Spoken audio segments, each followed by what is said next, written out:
أنت في الأول كده بتكون خايف وقلقان وعندك مشاعر الاشتياق الشديدة جدًا، جدًا، وأي مناسبة بتعدّي بتبكي.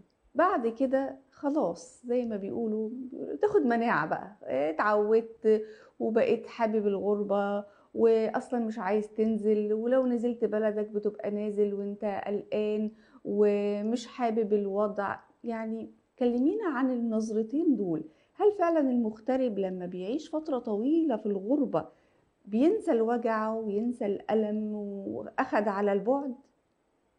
جميل جدًا هذا السؤال لأنه حيرجعنا للنقطة الأولى. الآن بالنسبة خلينا ناخد مثال مثلًا كأمهات في الغربة، إيش اللي بنعمله إحنا في تربيتنا لأبنائنا؟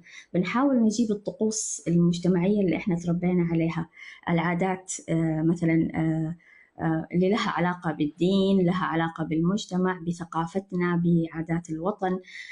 بنجيبها نعيشها في البيت، يعني بنربي أبنائنا عليها. الروائح يعني روائح الأطعمة، يعني هذه حاجة خاصة فينا كمجتمعات، بالذات المجتمعات الشرقية لها يعني طابع ثقافي خاص بها. ولو جينا مثلا على المجتمعات الأفريقية في روائح زي مثلا رائحة البن، رائحة إمم.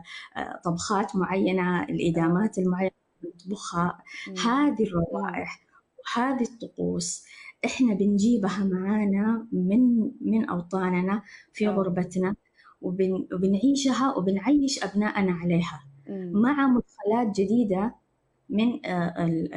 من المجتمع اللي إحنا عايشين فيه. إمم. فإيش اللي حيصير؟ حيكون في مع الوقت يعني شعور الانتماء للوطن أو للماضي يخف، لأنه في أشياء جديدة دخلت. طيب، إمم. فالأشياء الجديدة اللي دخلت أو الطقوس الجديدة والمشاعر الجديدة اللي دخلت تبدأ يعني تنغرس، بالذات لو كانت عائلة. إمم. الأمهات والأبناء مرتبطين جدا الأمهات والآباء مرتبطين جدا بأبنائهم، فبتلاقيهم يمشوا مع الأبناء، والأبناء أصبح عندهم يعني عادات وطقوس جديدة جاية من الخارج، وأنت مع الأشياء اللي معاكي من الداخل، مع إمم. الطقوس اللي عندك من الداخل وعاداتك وقيمك.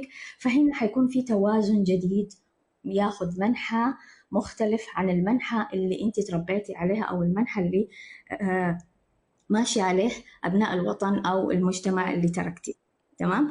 إمم. الخلطة الجديدة هذه، التركيبة الجديدة أو الشخصية الجديدة اللي تكونت، حيكون فيها يعني حيكون فيها اختلاف كبير عن الشخصية اللي كانت في السابق. فلما إمم. تيجي ترجع للبلد بعد 20 سنة، بعد 10 سنوات، إمم.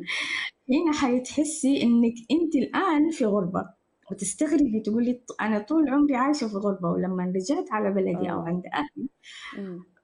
شعرت بغربة. يعني إيش